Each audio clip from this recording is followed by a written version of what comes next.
창세기 6장 8절부터 22절까지의 말씀 함께 교독하도록 하겠습니다. 하나님 말씀입니다. 그러나 노아는 여호와께 은혜를 입었더라.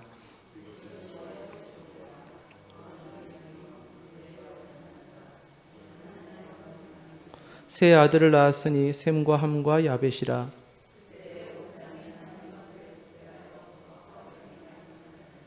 하나님이 보신즉 땅이 부패하였으니 이는 땅에서 모든 혈육 있는 자의 행위가 부패함이었더라.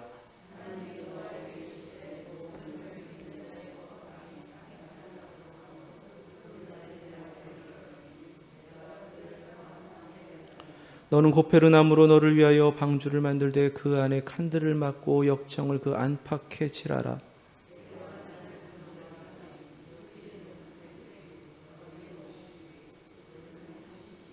거기에 창을 내되 위에서부터 한 규빗에 내고 그 문은 옆으로 내고 상, 중, 하 3층으로 할지니라.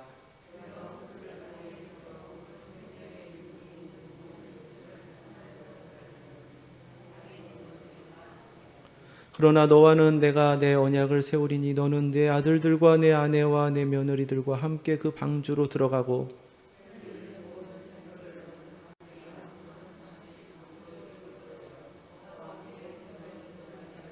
새가 그 종류대로 가축이 그 종류대로 땅에 기는 모든 것이 그 종류대로 각기 둘씩 내게로 나아오리니 그 생명을 보존하게 하라.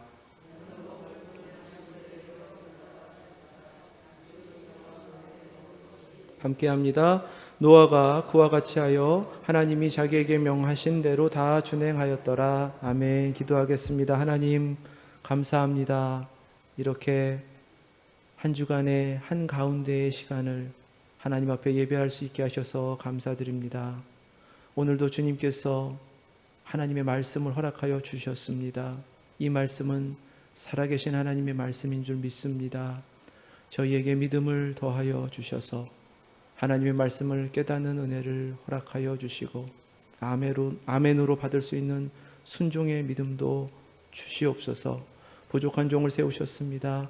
하나님께서 말씀을 선포케 하신 대로 그 모든 사명 감당하기에 부족함 없도록 능력과 권능으로 성령님으로 온전케 하여 주시옵소서. 예수 그리스도의 이름으로 기도드립니다. 아멘. 우리가 지난주의 말씀을 생각합니다. 예수 공동체, 왜 예수 공동체인가? 제자들이 비로소 예수 그리스도께서 부활하심을 깨닫게 된 것은 하나님의 말씀, 예수께서 친히 말씀하신 그것이 무엇인지를 기억하라 하시는 그 천사의 말을 듣고 예수님께서 말씀하신 것이 무엇인지를 기억할 때 비로소 모든 하나님의 역사를 깨닫게 되었다라는 것을 우리가 함께 나누었습니다. 그렇기 때문에 예수님께서 떠나신 뒤에도 예수의 따르던 제자들은 예수님의 말씀을 기억하면서 그 말씀을 순종함으로 예수님을 계속해서 따라가는 그 은혜를 받아 누린 줄로 믿습니다. 그렇기 때문에 예수님 믿는 자들은 말씀의 공동체이고 그 말씀은 예수 그리스도의 말씀이기에 우리 모두 예수의 공동체인 줄로 믿습니다. 그런데 이 예수님께서 주신 여러 말씀 가운데 지난주에 마지막으로 예수님의 약속하신 말씀을 제자들이 잊지 않고 기억했다라는 것을 함께 나누었어요. 그래서 그들은 기도할 때에 주여 오시옵소서, 예배할 때도 주여 오시옵소서, 주님이 다시 오심을 약속하신 그 말씀을 믿고 기억하며 거듭거듭 주님 앞에 고백하고 간구하며 기도하였습니다. 그래서 그때부터 예수님의 다시 오심을 기다리며 주님의 재림을 간구하는 예수 공동체는 종말의 공동체입니다. 주님이 다시 오실 때를 기다리며 날마다 마지막을 살아가는 바로 그 삶을 믿음으로 살아냈기 때문에 종말의 공동체인 거예요. 주님이 언제 오실지 주님께서는 아들 모른다고 그러셨어요. 아들도 모른다, 아버지만 아신다라고 하셨습니다. 그날을 기다리는 겁니다. 그런데 그 날에 대하여 예수님께서는 제자들의 기억 가운데 꽤 많이 말씀을 해주셨다라는 것을 생각나게 하셨습니다. 기억하게 되는 거예요. 예수님의 말씀이 예수님의 마지막 때 다시 오실 때가 어떻다는 것을 이렇게 말씀하셨구나. 그 중에 한 말씀이 누가복음 17장 말씀입니다. 22절부터 24절까지의 말씀은 그 예수님께서 다시 오실 그날을 인자의 날이다라고 말씀을 하셨어요. 인자의 날. 그런데 어떻게 오시는가?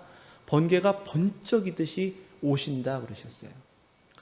그리고는 25절 말씀에 그러한 날이 이르기 전에 하시면서 그러나 그가 먼저 많은 고난을 받으며, 여기서 그는 인자예요.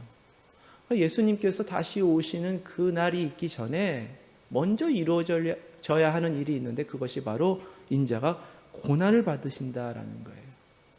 그리고 그것을 25절에서 버림받는다 그랬었어요.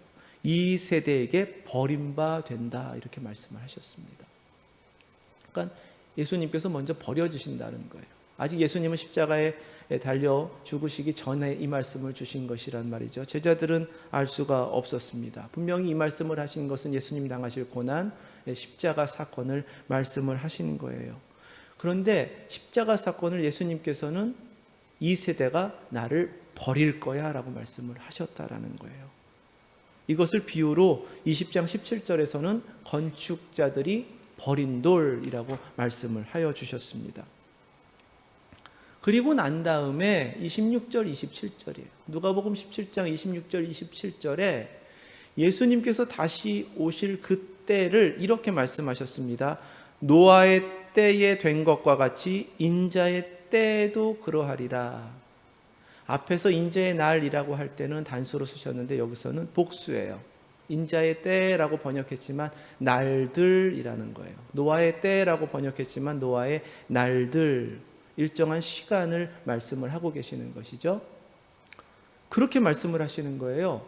갑자기 예수님 다시 오실 때 번개가 번쩍이듯이 임하실 것이고 그 전에 인자가 버림당할 거야. 고난을 받을 거야. 그 일이 먼저 이루어져야 돼.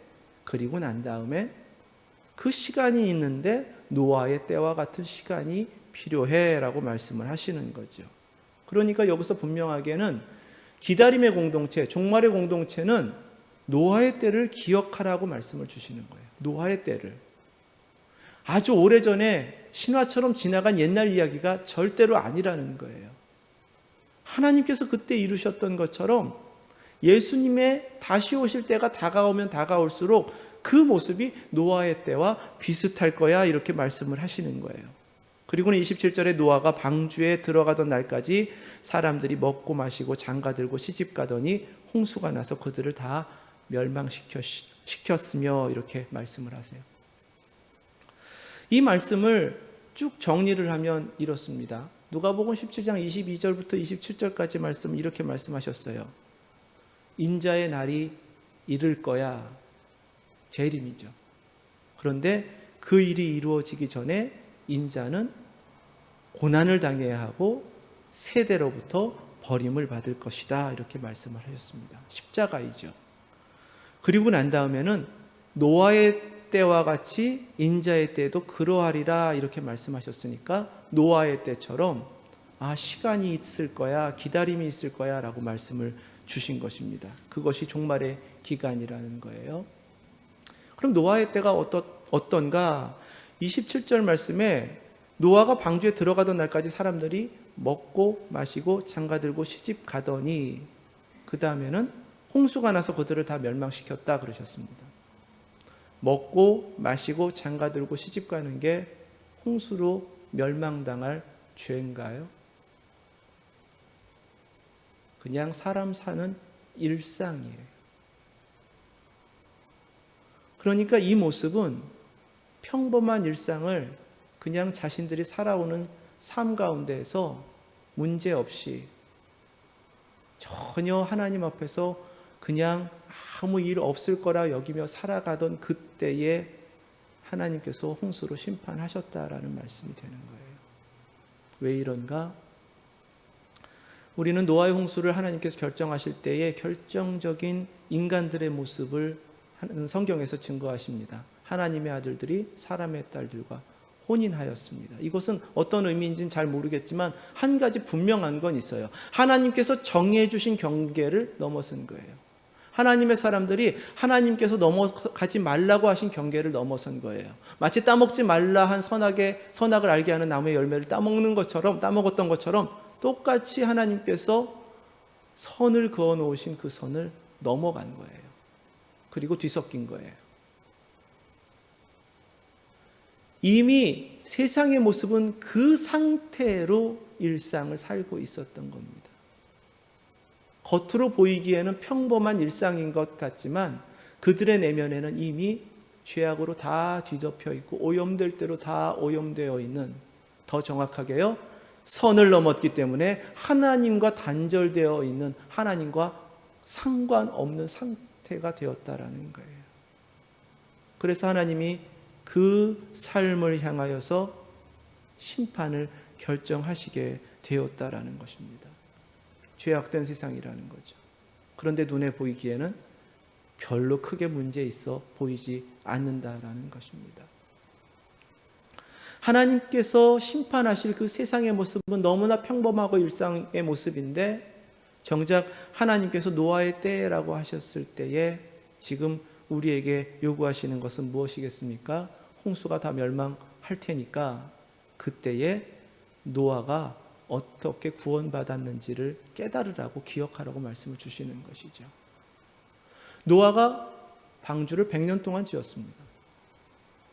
그러면 남들은 먹고 마시고 시집가고 장가가는 평범한 일상을 살아가고 있는데 노아는 그의 가족과 함께 100년 동안 방주를 짓고 있는 그 모습이 평범했겠습니까? 특별했겠습니까? 특별하다 못해 이상했을 거예요. 낯설었을 거예요. 사람들로부터 도무지 받아들여질 수 없는 모습이었을 것입니다. 그러니까 사람들의 삶의 자리로부터 멀어질 수밖에 없었을 것이고, 그곳에서 노아는 방주를 100년 동안 지어야 했습니다. 첫 번째 결론을 한번 내려보죠. 예수님께서 이 말씀을 주셨을 때 종말의 때는 노아의 때와 같아. 기다려야 돼. 그 시간이 100년도 더 될 수 있어. 노아는 그게 100년인지도 모르고 계속 방주를 지었어요. 하나님께서 결정하실 그 순간까지. 우리에게도 똑같이 요구하시는 거죠. 그러면 그 기다림의 시간 동안에 우리에게 무엇을 찾고 계시겠어요? 그냥 마냥 기다려요? 기다리다가 심판 있으면 심판받아요? 아니잖아요.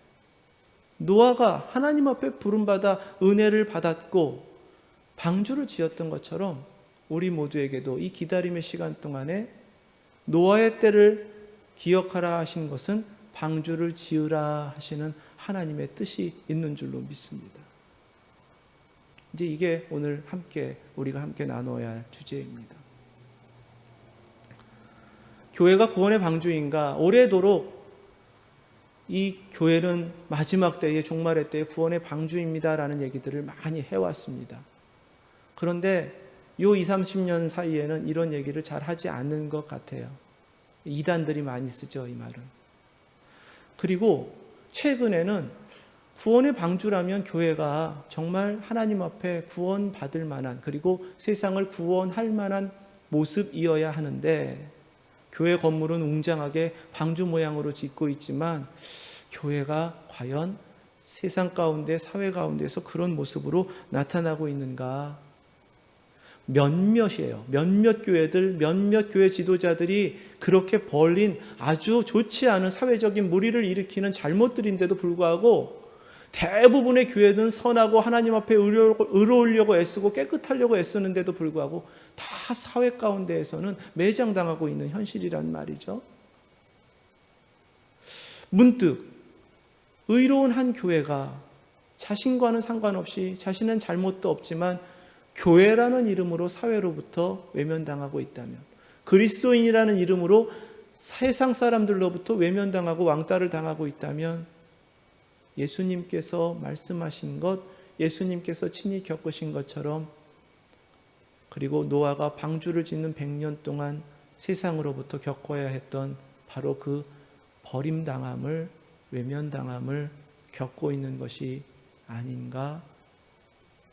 오히려 하나님께서 이 종말의 때에 예비하시고 찾으시는 하나님의 교회라면 세상으로부터는 그렇게 하나님의 뜻을 이루어 가려고, 그리스도인이라면 주님의 뜻대로, 주님의 말씀대로 순종하려고 살아가기 때문에 세상으로부터는 받아들여질 수 없는 그러한 외면당함을, 버림당함을 겪을 수밖에 없는 것은 아닌가 생각할 수가 있는 거죠.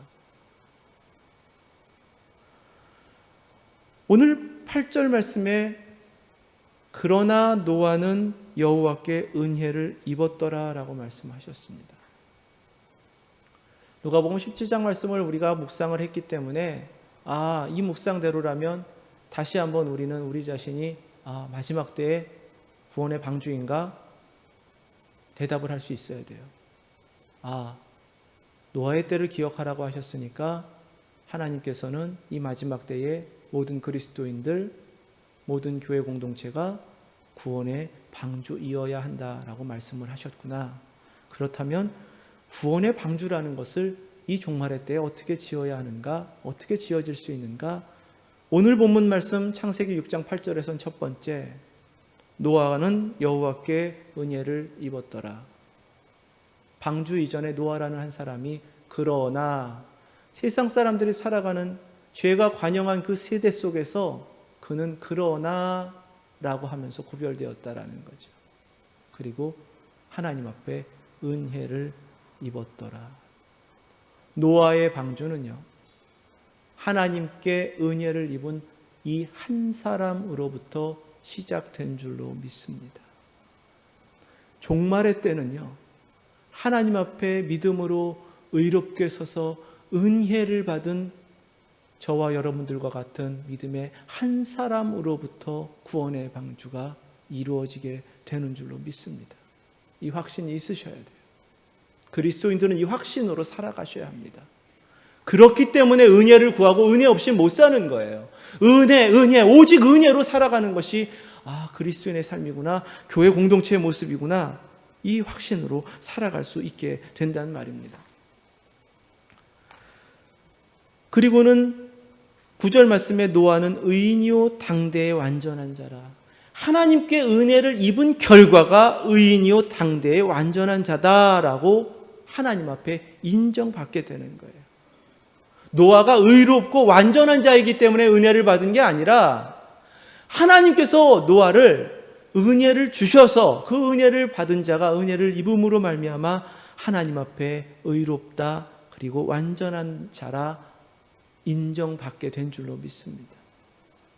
그 은혜로 우리 모두가 하나님 앞에 의인이요 완전한 자로 이 시대에 하나님께 인정받게 되실 수 있길 주님의 이름으로 축원합니다. 그로 인하여 그에게 허락된 삶은 하나님과 동행하였으며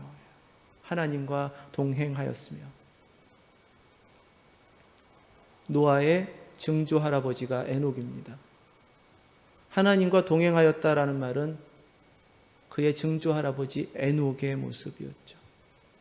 은혜를 받은 자가 하나님 앞에 의인으로 완전한 자로 인정받으면 그 인정받은 삶은 죄악된 세상 가운데서도 하나님과 동행하는 삶을 살게 하시는 줄로 믿습니다.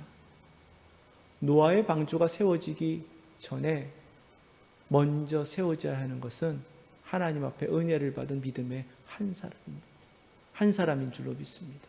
저와 여러분들이 이 마지막 때에 바로 그 믿음으로 하나님 앞에 은혜를 받아 세워지는 한 사람 되신 줄로 믿습니다.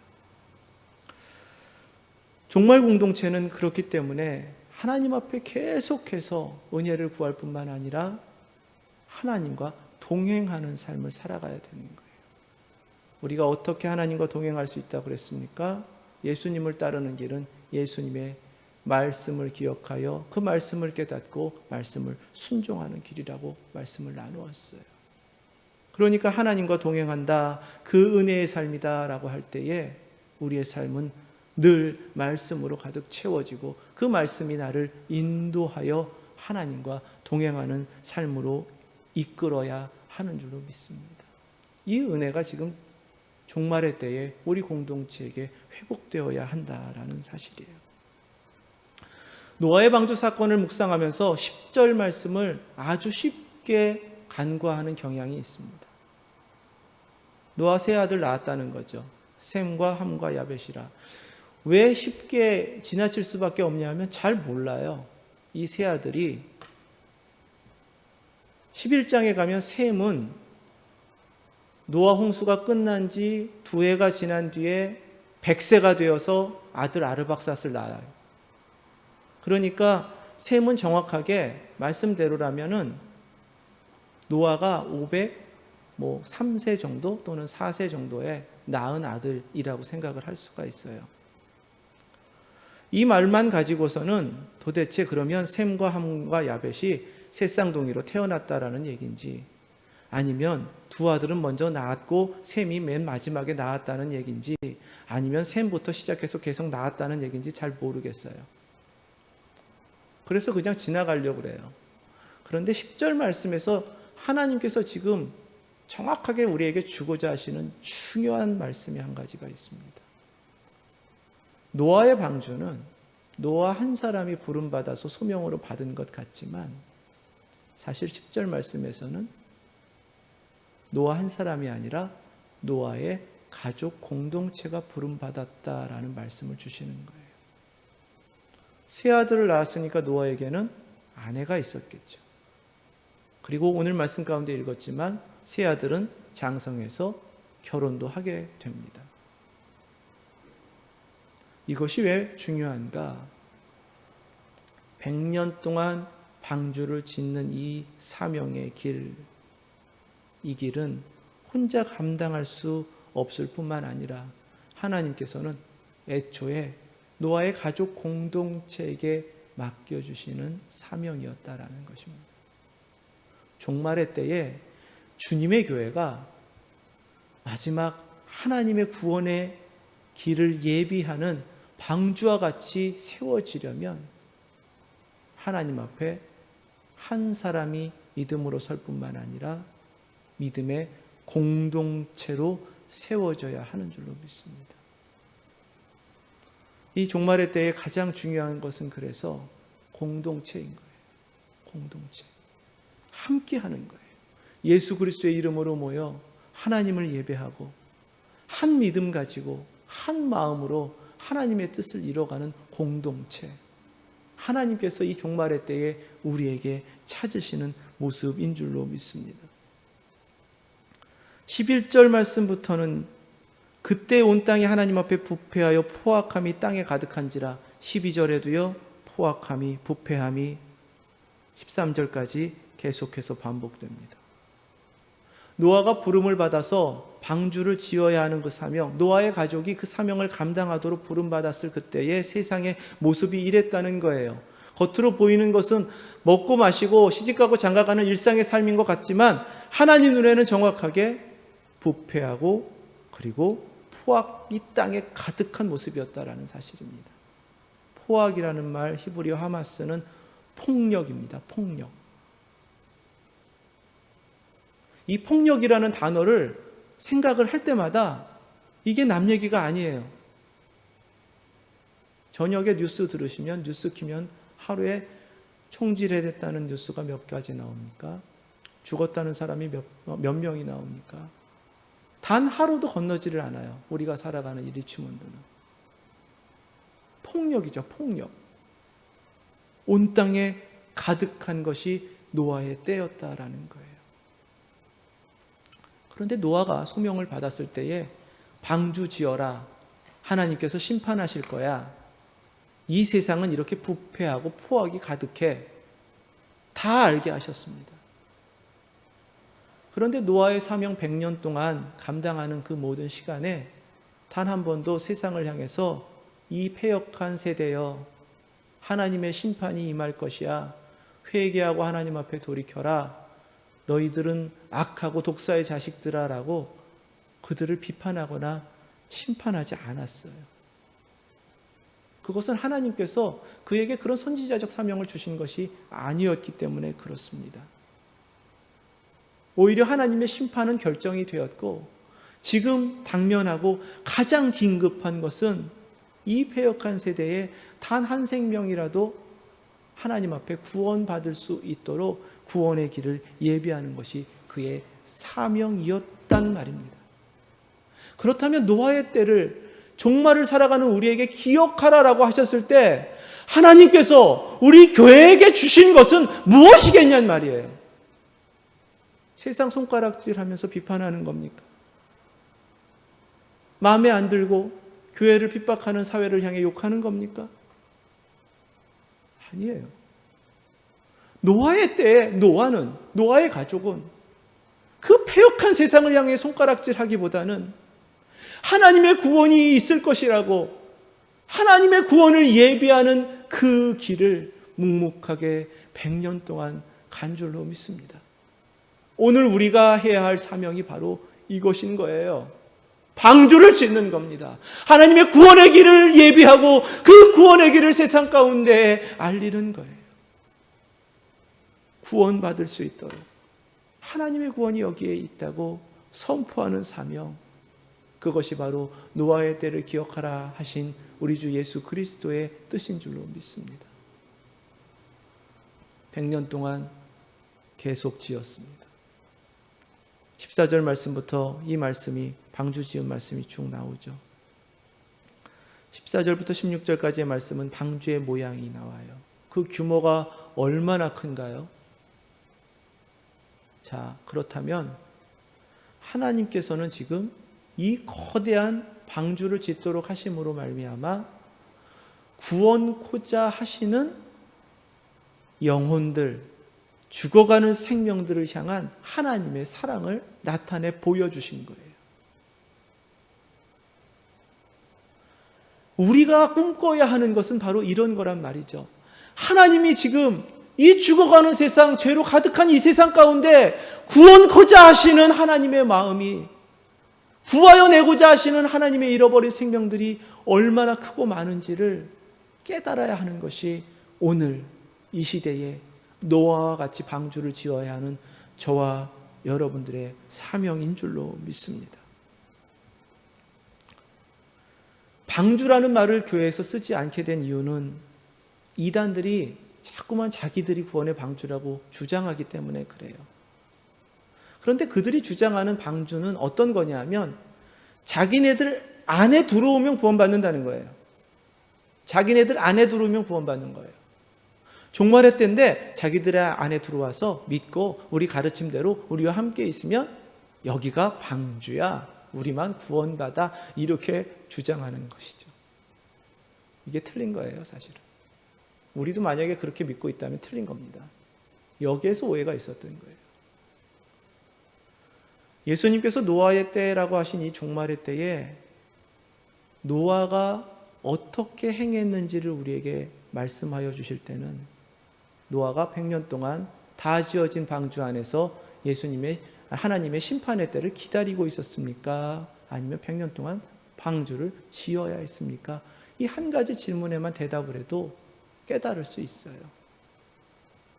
종말의 때에 하나님의 사람들에게 맡겨주신 방주의 사명이라는 것은 마지막 순간까지 짓는 거예요. 들어가 앉아 있는 게 아니에요. 세상엔 지어진 방주라는 건 없어요. 짓고 있는 방주만 있는 줄로 믿습니다. 그래서 우리 공동체에게 마지막 때의 구원의 방주를 지으라고 하시는 거예요. 지금 이 교회가 50여 년을 지어왔던 이 방주를 더욱 든든하게 지어야 한다는 거예요. 아직도 구원해야 할 수많은 생명들이 하나님 앞에 하나님의 그 은혜를 기다리고 있기 때문에 주님의 교회는 마지막 때까지 이 구원의 방주를 든든하게 지어가야 한다라는 사실입니다. 이것이 바로 우리에게 주신 사명이다라는 거예요. 방주는요, 언제 들어가는가? 다 지어지고 하나님께서 들어가라 하시면 들어가는 거예요. 방주는요, 자기가 문을 닫는가? 아니에요. 다 들어간 뒤에 하나님께서 그 문을 닫으셔야 문이 닫히는 거예요. 이단들은 자신들이 지어놓은 방주가 여기 있다고 가르치고 그 문을 닫아 걸고 똑똑 두들기고 자신들만으로 끌고 들어가는 사람들만 들어가게 되어 있단 말이죠. 틀렸단 말이에요. 만약에 닫아 걸어진 문이 방주가 아니다, 그것은 인간이 닫을 수 없다라는 것을 깨닫는다면 오늘 우리로 하여금 짓도록 하신 이 교회 공동체 마지막 때의 구원의 방주는 절대로 문이 닫힐 수가 없다라는 사실입니다. 하나님의 은혜를 받은 자들이 언제든 들어와 함께 방주를 지을 수 있도록 열려져 있어야 되는 거예요. 애초에 문도 아직 만들어지지 않은 거예요. 닫을래야 닫을 수도 없는 거예요. 바로 그렇게 종말의 공동체로서 하나님께서는 우리에게 마지막까지 구원의 방주를 짓기를 원하시는 줄로 믿습니다. 그래서 에베소서 2장 22절에 그렇게 말씀하신 거예요. 너희는 성령 안에서 하나님이 거하실 처소가 되기 위하여, 거룩한 성전이죠. 성령님이 거하시는 그리스도 예수 안에서 함께 지어져 가는지라 그랬어요. 지어져 가는지라. 다 지어졌다가 아니라 지어져 가는지라. 그러니까 우리는 계속해서 하나님 앞에 하나님께서 지으라 하신 이 마지막 때의 구원의 방주로서 주님의 허락하신 우리 교회를 든든하게 지어가야 할 줄로 믿습니다. 19절의 말씀에 보니까 혈육 있는 모든 생물을 너는 각기 암수 한 쌍씩 방주로 이끌어들여 그랬습니다. 암수 한 쌍씩 방주로 이끌어들여. 그런데 이 말씀이요, 정작 7장에 가서 방주에 들일 때에는 이렇게 달라집니다. 7장 2절이에요. 너는 모든 정결한 짐승은 암수 7씩, 부정한 것은 암수 2씩, 공중에서도 암수 7씩 데려와. 왜 바뀌었을까요? 왜 하나님 이걸 바꾸셨을까요? 구원할 생명이 그렇게 많다고 그렇게 큰 방주를 짓도록 하셨는데 한 쌍씩 드리면 될 거라고 하셨던 짐승들을 왜 이렇게 많이 늘리셨을까요? 이 말씀을 가지고 어떤 게 옳아, 어떤 문서가 맞아 이러고 있어요. 하나님의 마음을 읽지 못하니까.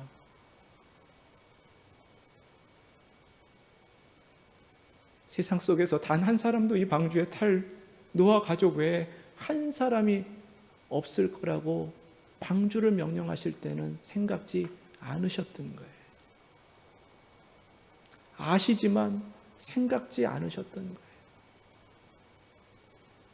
그런데 방주가 다 지어질 때 이 패역한 세대는 단 한 사람도 발걸음을 돌이켜 방주로 나올 자가 없었던 거예요.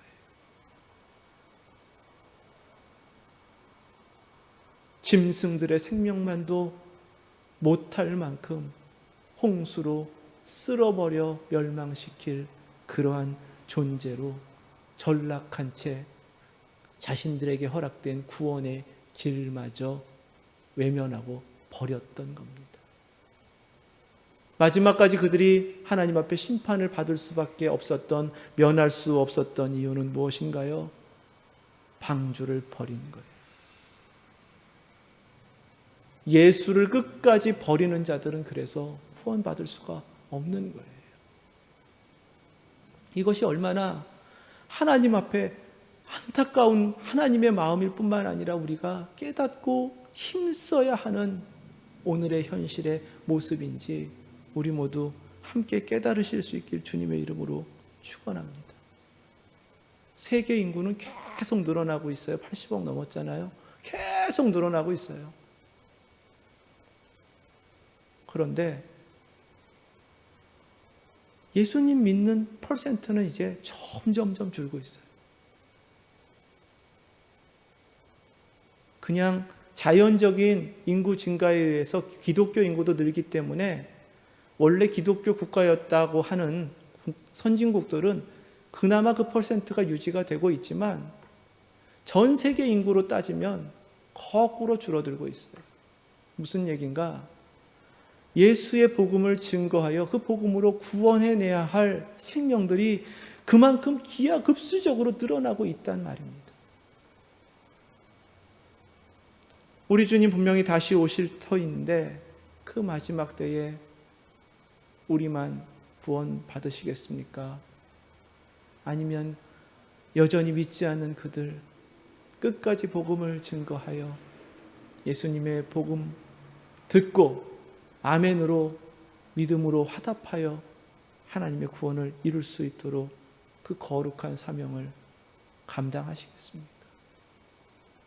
노아의 때를 기억하라 하시는 말씀은 바로 이것입니다. 우리의 사명이 얼마나 긴박한 사명인지를 깨달아야 한다는 거예요. 베드로전서 3장 20절 말씀입니다.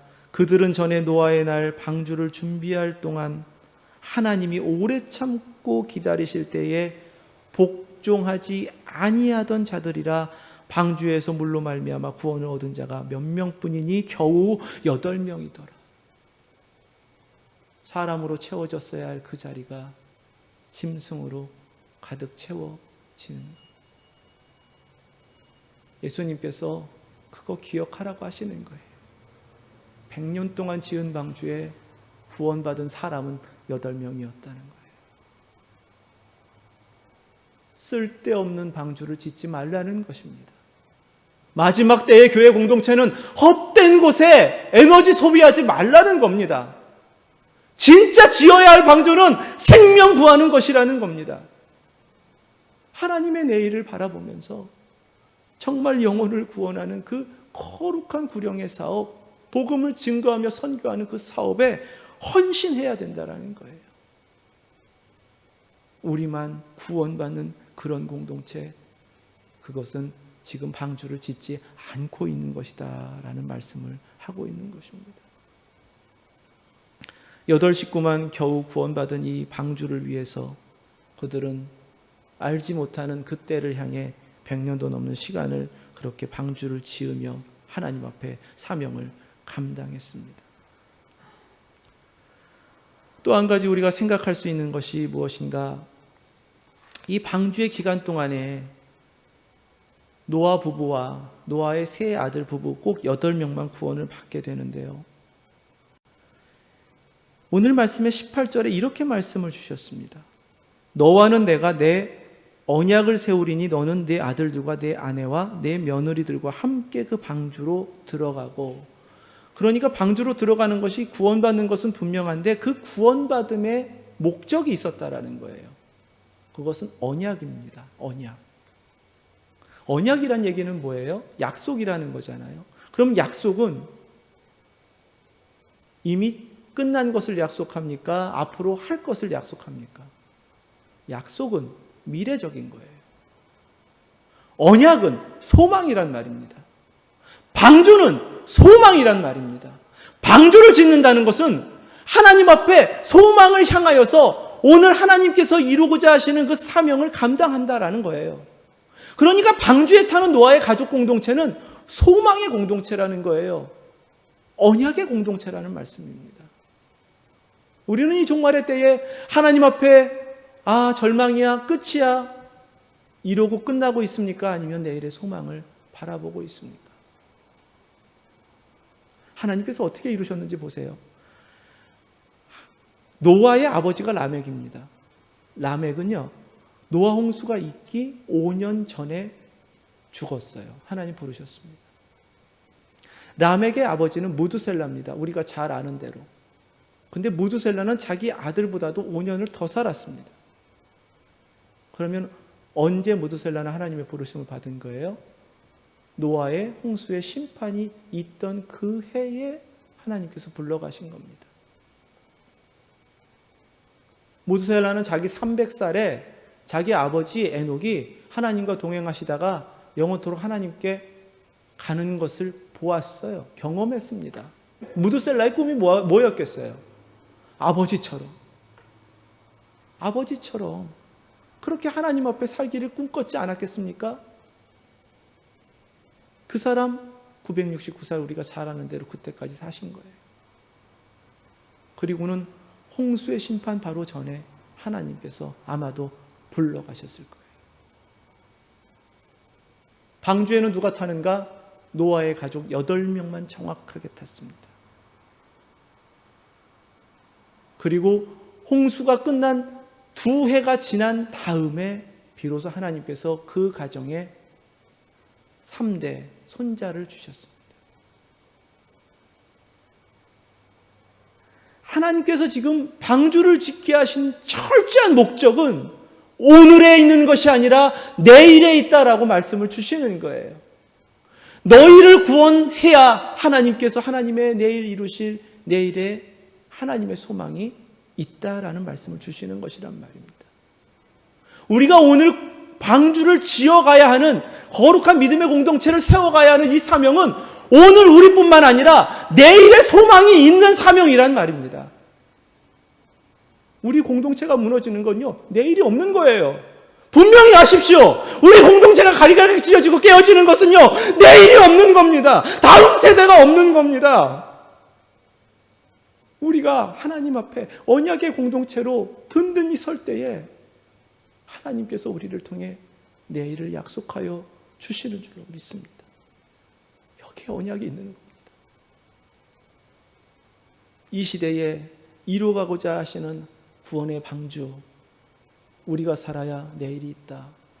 그럼 그렇게 대답하죠. 하나님 11장 가니까 바벨탑 쌓던데요. 자신들의 교만으로 인하여 홍수 또 나도 그 탑 꼭대기로 올라가면 살 거야 이러고 탑 높이 쌓은 거예요. 맞아요. 하지만 세상이 그렇게 패역해도 그 다음 세대에 아브라함이 나오는 거 아닙니까? 이삭이 나오는 거 아닙니까? 야곱이 나오는 거 아니에요. 오늘 우리의 소망은 당장에 보이는 그 모습이 아니라 하나님께서 내일을 열어가실 때 하나님이 이루어 주실 바로 그 소망, 그리고 그렇게 이루실 것이라는 확신 가운데 붙잡은 언약으로 하나님 앞에 오늘의 이 방주를 세워가는 그 사명을 감당해야 할 줄로 믿습니다. 그리스도인으로서 한 사람의 인생은 그렇게 주님께서 마지막 끝 부르시는 순간까지 방주를 지어가는 거예요. 어떻게 방주를 지어가겠습니까?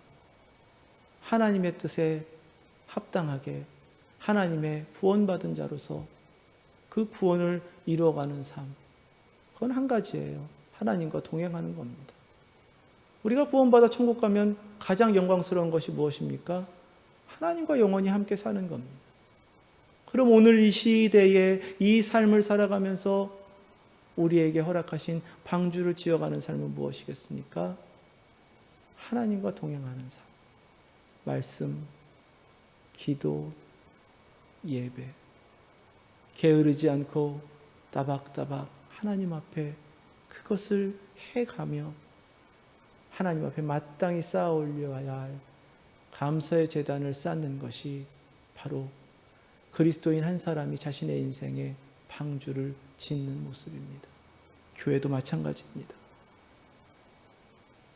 하나님께서 이끌어 가시는 대로 순종하여 이 시대의 사명은, 그래, 책망하면 뭐해, 비판하면 뭐해, 듣지도 않을 세대인데 더 중요한 것은 여기에 구원이 있다고, 예수 그리스도의 복음만이 구원이라고, 십자가 앞으로 나오라고 열심히 복음을 전하며 하나님 앞에 하나님께서 기뻐하시는 말씀의 공동체로, 기도의 공동체로, 찬송이 세상 가운데 울려 퍼질 수 있도록 더 큰 소리로 찬양하며 하나님 앞에 그 복음을 증거할 때에 하나님은 저희를 통하여 이 종말의 때에 구원의 방주를 지어 가실 줄로 믿습니다.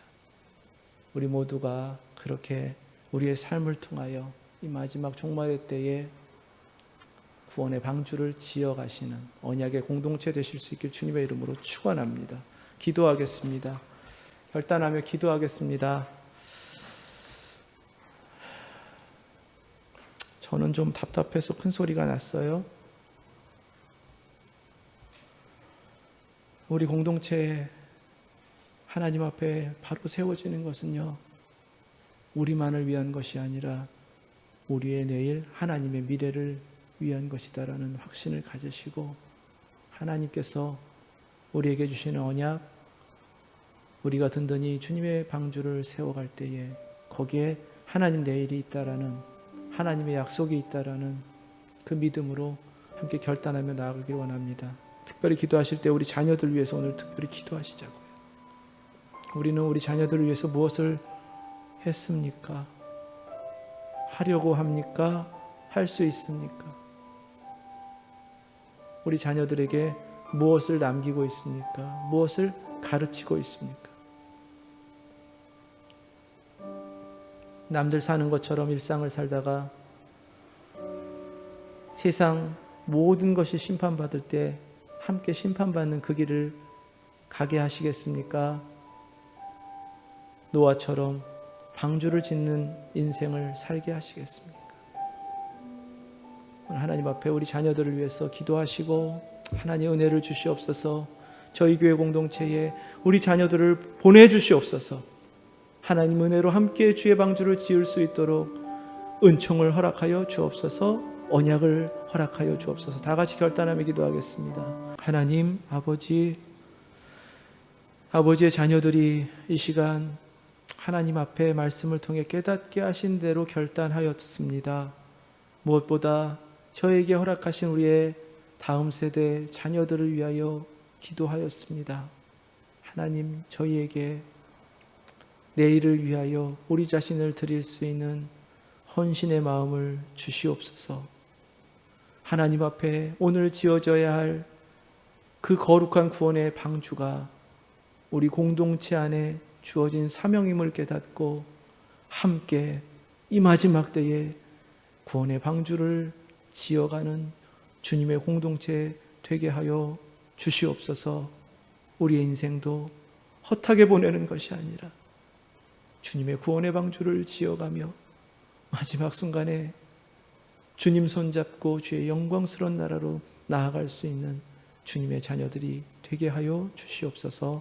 예수 그리스도의 이름으로 기도드립니다. 아멘. 하늘에 계신 우리 아버지, 이름이 거룩히 여김을 받으시오며 나라의 임하옵시며 뜻이 하늘에서 이룬 것 같이 땅에서도 이루어지이다. 오늘날 우리에게 일용할 양식을 주옵시고, 우리가 우리에게 죄 지은 자를 사하여 준 것 같이 우리의 죄를 사하여 주옵시고, 우리를 시험에 들게 하지 마옵시고 다만 악에서 구하옵소서. 나라와 번세와 영광이 아버지께 영원히 있사옵나이다. 아멘.